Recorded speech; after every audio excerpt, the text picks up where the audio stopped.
আসসালামু আলাইকুম। ষষ্ঠ শ্রেণীর প্রিয় শিক্ষার্থীরা কেমন আছো? সবাই আশা করি অনেক ভালো আছো। ষষ্ঠ শ্রেণীর ষান্মাসিক মূল্যায়ন 2024 বিষয় ইতিহাস ও সামাজিক বিজ্ঞান।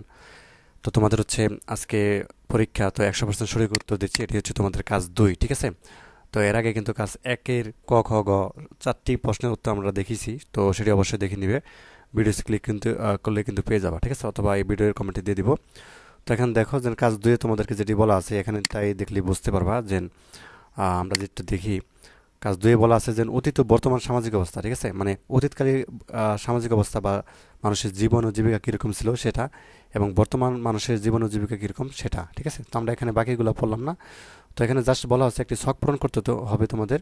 বিশেষ করে অতীতে বাংলা অঞ্চলের জীবন ও জীবিকা কীরকম ছিল সেটা লিখবো বাম পাশে, এবং ডান পাশে লিখবো বর্তমানে আমাদের সহপাঠী এলাকার মানুষের জীবন ও জীবিকা কীরকম সেটা হচ্ছে এই ডান পাশটি লিখবো, ঠিক আছে? তো চলো আনসারটা দেখা যাক। তো আনসারটা আমরা এইভাবে তৈরি করেছি ঠিক ছক একে। তো এখানে দেখো অতীত ও বর্তমানের মানুষের জীবন ও জীবিকা। তো অতীতে বাংলা অঞ্চলের জীবন ও জীবিকা। তো অতীতে মানুষের জীবন ছিল একদম সাদামাটা, ঠিক আছে?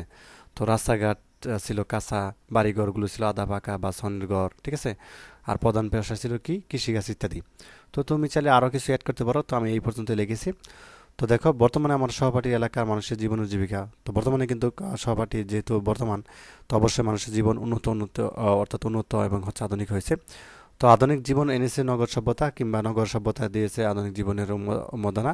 ফলে পৃথিবীর মহানগরগুলোর দিকে তাকালেই কিন্তু নজর দিলে এই বিষয়টি পরিষ্কার। তো মহানগর কেন, যে কোনো নগরের কথাই তোলা যায়। ইস কি ভীষণ গতিতে ছুটেছে মানুষ। তো বর্তমানে আমার সহপাঠী এলাকার মানুষের জীবন ব্যবস্থা হয়েছে আধুনিক এবং কি উন্নত, ঠিক আছে? কেননা রাস্তাঘাট হয়েছে পাকা, বাড়িঘরগুলো হয়েছে পাকা, ঠিক আছে? তো যাক, এবং এই বিষয়গুলো হচ্ছে তুমি অ্যাড করে দিবে। তো এইভাবে হচ্ছে তোমাকে সবগুলো পূরণ করতে হবে। তো আশা করি বিষয়টি বুঝতে পারছো। এটি হচ্ছে তোমাদের কাজ 2, অতীত ও বর্তমান সামাজিক অবস্থা, ঠিক আছে?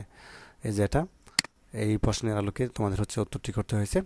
তো এই ছিল তোমাদের হচ্ছে যে ইতিহাস ও সামাজিক বিজ্ঞান বিষয়ের যে কাজ 2-এর যে নমুনা উত্তর সেটি দিলাম।